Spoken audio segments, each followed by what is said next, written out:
जी बिल्कुल सर, रखिए अपनी बात। मैं कांग्रेस के प्रवक्ता को सुन रहा था, इन्होंने सारी बातें बताई, महंगाई की क्या सीमा थी। अब आप सरकारी आंकड़ों को भी अगर देख लेंगे तो इनके समय महंगाई का जो एवरेज था 10 वर्षों का 8.2 था और हमारे समय एवरेज महंगाई 5% थी। इन्होंने जो जीडीपी थी वो पूरा जो देश की अर्थव्यवस्था थी वो इस समय 11वें स्थान पे थी। 10 वर्षों तक इनके कार्यकाल में 11वें अर्थव्यवस्था से हम ऊपर नहीं बढ़े, जबकि हमारे समय 11वें से 5वें नंबर पर पहुंच गए पूरे दुनिया में और अब हम तीसरे नंबर तक जाने की अग्रसर है। और दूसरी बात कि इनकी जो जीडीपी थी, इनको 50-60 वर्ष लग गए 1 ट्रिलियन इकॉनमी बनाने में। हम लोगों ने सिर्फ 10 वर्षों के अंतराल में उसको 3 ट्रिलियन इकॉनमी में तब्दील किया। और जहां तक रोजगार बेरोजगारी की बात कर रहे थे तो मैं तो आपके पॉलिटिकल एनालिस्ट को भी बात सुन रहा था। कभी कभी तो मुझे लगता है कि वो पॉलिटिकल एनालिस्ट कम और किसी पार्टी के प्रवक्ता की तरह ज्यादा बोलते हैं।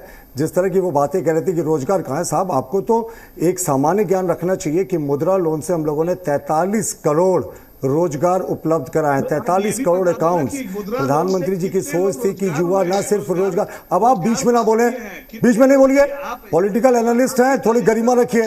देखिए क्या है ना कि प्रधानमंत्री जी की सोच है कि ना सिर्फ, अरे ये लिख दीजिए ना, इनको विपक्ष का प्रवक्ता या जिस पार्टी के प्रवक्ता है लिख दीजिए। पॉलिटिकल एनालिस्ट का ढोंग बंद कीजिए और अपने जो ये है ना वो खाल को उतार लीजिए, अपना असली चेहरा दिखा दीजिए नकाब हटाकर। मैं कह रहा हूं सुनने की भी हिम्मत रखिए।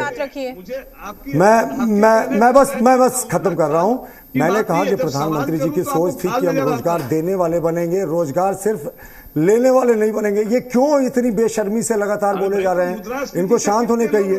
देखिए क्या है ना कि अगर इनको इस पर विश्वास नहीं है तो एक बार रिजर्व बैंक के आंकड़ों को जाकर देख ले, कितने हम लोगों ने लोन्स दिया और कितने हम लोगों ने अब हर घर जल, हम लोगों ने 11 करोड़ ग्रामीण घरों